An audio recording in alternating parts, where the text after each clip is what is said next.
Mesdames, Messieurs, bonsoir et bienvenue dans ce journal. Dans l'actualité, les examens de sortie à l'enseignement technique débutent mardi sur toute l'étendue du territoire. Les autorités du ministère ont fait l'annonce. C'était à l'occasion d'une conférence de presse animée par le secrétaire général du département qui en a profité pour partager quelques grandes annonces, entre autres l'organisation des examens pour tous les candidats uniquement que dans des centres publics et les réformes dans l'établissement des PV des candidats. Compte rendu, Thierno Ousmane Diallo.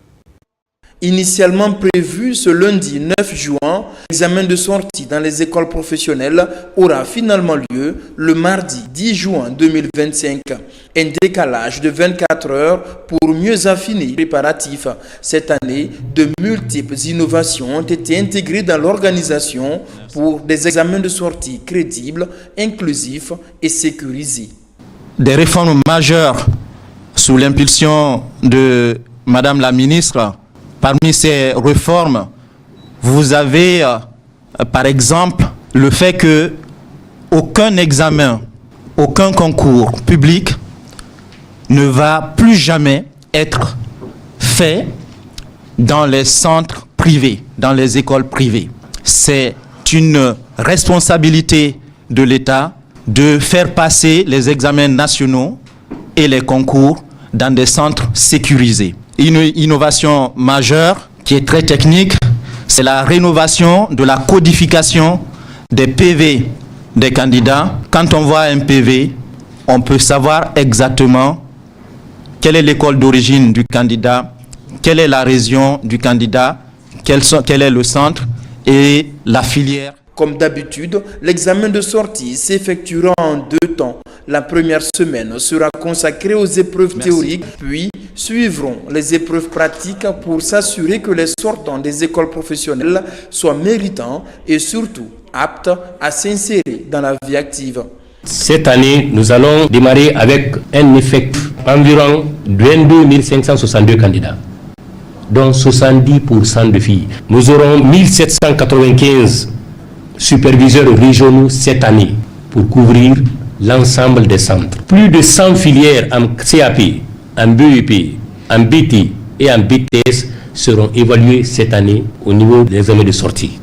À travers le pays, 81 centres d'examen sont répertoriés. Le ministère de l'Enseignement technique, de la formation professionnelle et de l'emploi est résolu à faire de l'examen de sortie de cette année un véritable succès. Parlons aussi de ce geste humanitaire qui a eu lieu à l'occasion de la fête de Tabaski. Il s'agit d'un don de 150 bœufs dont la viande a été distribuée dans le Grand Conakry. Le geste est le fruit de la collaboration Croissant-Rouge turc et la Croix-Rouge guinéenne. La distribution a eu lieu dans les 45 mosquées de Conakry et des communes de Dubreka et Koya. Plus de précisions avec Salifou Silla et Ousmane Ba. La fête de Tabaski, c'est aussi un moment pour faire parler son cœur envers les nécessiteux. Un fait mis à profit pour immoler 150 bœufs dont la viande est distribuée dans 45 mosquées de la capitale et des communes de Koya et Dubreka. Un geste du Croissant-Rouge turc en collaboration avec la Croix-Rouge guinéenne. Le coup d'envoi est donné ici à l'abattoir de km 36 devant les autorités. Grâce à un financement total de 123 885 €, soit d'une valeur en francs guinéens 1 303 200 000 francs guinéens.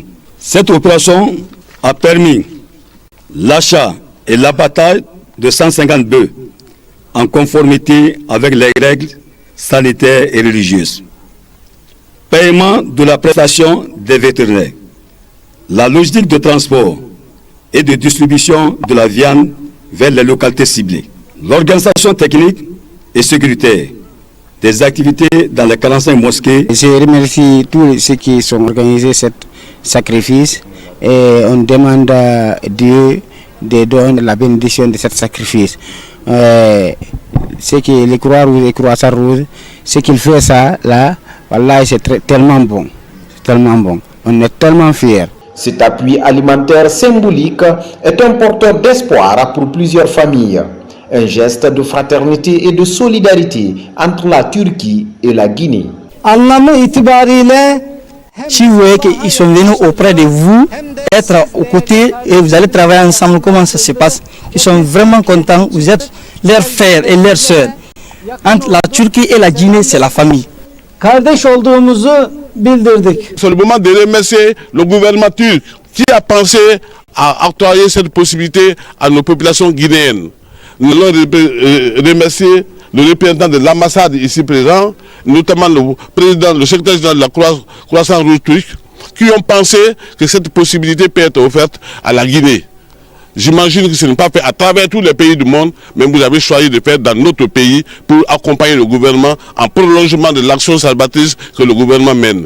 Ce don à caractère humanitaire renforce les liens des peuples, honore les valeurs humaines et exprime la volonté de ne laisser personne de côté. La distribution va se poursuivre jusqu'au dimanche. Lutte contre le changement climatique, les séances de sensibilisation se multiplient sur le terrain. Des défenseurs de l'environnement étaient face aux étudiants de l'université Kofi Annan de Guinée. La rencontre a permis d'outiller les étudiants sur les enjeux du réchauffement climatique. Reportage Mamadou Saliouba. De plus en plus, les effets du changement climatique sont ressentis dans différents secteurs de la vie. Des inondations ou encore des fortes chaleurs avec des effets dévastateurs sont constatés ça et là. Préoccupés par le phénomène, ces spécialistes de l'environnement réunis au sein de Clean Transformation 2050 sensibilisent ces étudiants pour plus d'engagement en faveur du climat. Nous sommes venus chez les jeunes parce qu'ils jouent un rôle important. D'abord, l'accord de Paris reconnaît le rôle des acteurs non étatiques, la jeunesse, dans la lutte contre les changements climatiques. Mais nous sommes venus pour insinuer et puis stimuler une discussion pour s'intéresser au changement climatique, co-construire ensemble, apprendre de façon réciproque ce que nous savons des changements climatiques et comment eux ils ressentent. Pendant plusieurs heures, ces spécialistes de l'environnement ont tour à tour abordé les actions dévastatrices de la nature avant d'interpeller ces jeunes sur leur rôle dans la protection de l'environnement. Le changement climatique, c'est une réalité. Lorsque vous prenez le paysan, peut-être il ne peut pas vous définir c'est quoi le changement climatique, mais il sait que la pluviométrie est perturbée et ça lui fait perdre ses récoltes parce qu'il pleut à un moment de l'année où c'était pas habituel, où il ne pleut pas du tout. La forte chaleur dans notre pays, l'année dernière, on a atteint le pic selon les météorologues. Tout cela, ce sont les effets des changements climatiques. Nous estimons qu'il faut identifier les secteurs émetteurs justement de ces gaz à effet de serre afin que nous puissions proposer des mesures appropriées relatives à la réduction effective de ces émissions de gaz à effet de serre. La protection des populations les plus vulnérables aux effets du dérèglement climatique est une préoccupation non seulement des nouvelles autorités guinéennes, mais également du ministère de l'Environnement. Déterminés à jouer pleinement leur partition dans la lutte contre le réchauffement climatique, les membres de Clean Transformation 2050 comptent multiplier les séances de sensibilisation pour limiter les effets du changement climatique. Et puis, tenu à Farana de cet atelier de formation des agents vétérinaires sur l'utilisation de la nouvelle version de l'application EMA+. C'est dans le cadre de la détection des urgences sanitaires et de renforcer la surveillance des maladies animales. L'initiative est appuyée par le programme de sécurité sanitaire en Afrique de l'Ouest et du Centre sous le financement de la Banque mondiale. Reportage Ibrahima Woulen Fofana, Silati Kourouma. Ici, à la direction préfectorale de la santé de Farana, des partenaires au développement en face des agents des services vétérinaires publics et privés. L'objectif général est de renforcer les capacités des 22 agents des services vétérinaires en vue d'un rapportage en temps réel des données sanitaires à travers l'application EMA AI+, et sa plateforme Empress AI+. Cette formation est organisée pour le renforcement des capacités des agents de nos services vétérinaires, pour un rapportage en temps réel des données zoosanitaires. Après cette formation, avec l'allure que je vois et l'attente c'est énorme, nous voulons avoir beaucoup d'informations. Tout ce qui se passe sur le terrain, on veut être informé, d'aider les éleveurs pour ne pas que vraiment une maladie arrive à nous surprendre, comme ce qui s'est passé à Koya et Furkaria.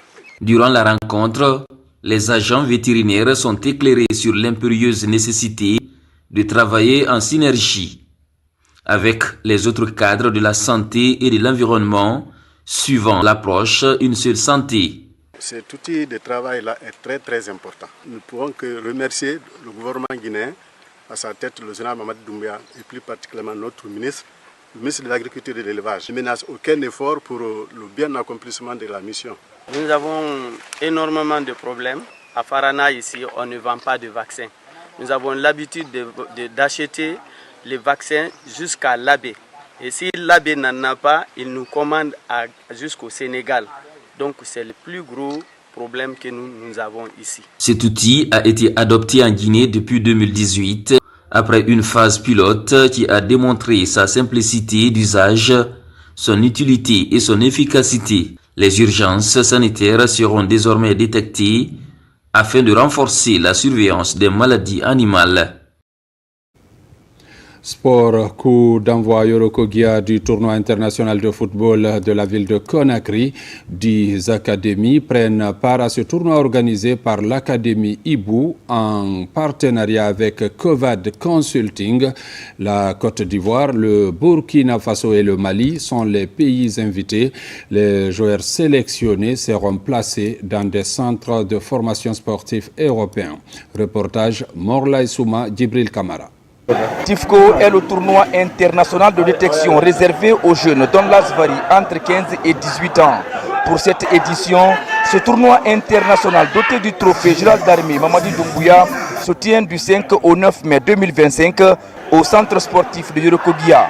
En match d'ouverture, Académie Ibou en bleu est opposée à celle de Nanou de la Côte d'Ivoire. Score final, 1 but partout. Chacun est venu pour tenter sa chance pour la détection. Je suis fier d'être l'homme du match. Le tournoi vient de commencer, donc il faut encore laisser le temps parler. Pour l'instant, on a montré ce qu'on pouvait, mais on peut encore faire plus. Donc je pense bien que ce mois, il y aura beaucoup de joueurs qui seront pris, y compris moi-même. Après d'autres expériences couronnées de succès, la structure organisatrice compte offrir des opportunités aux jeunes qui seront retenus. Nous avons dit d'organiser une détection pour donner la chance à ces jeunes talentueux aujourd'hui qui sont dans les quartiers sans soutien, à pouvoir assister l'État en vue de les favoriser l'émergence dans le football guinéen et les placer dans des clubs européens. La priorité pour cette détection, c'est le club Bilbao. Cette année, la détection est réservée aux académies sélectionnées d'Afrique.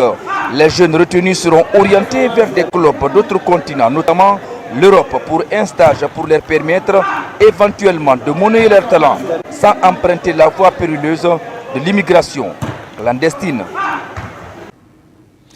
Mesdames, Messieurs, c'est la fin de cette édition. Merci à vous qui nous suivez du côté de Cancan comme partout ailleurs dans le monde. Bonne suite de programmes sur la télévision nationale.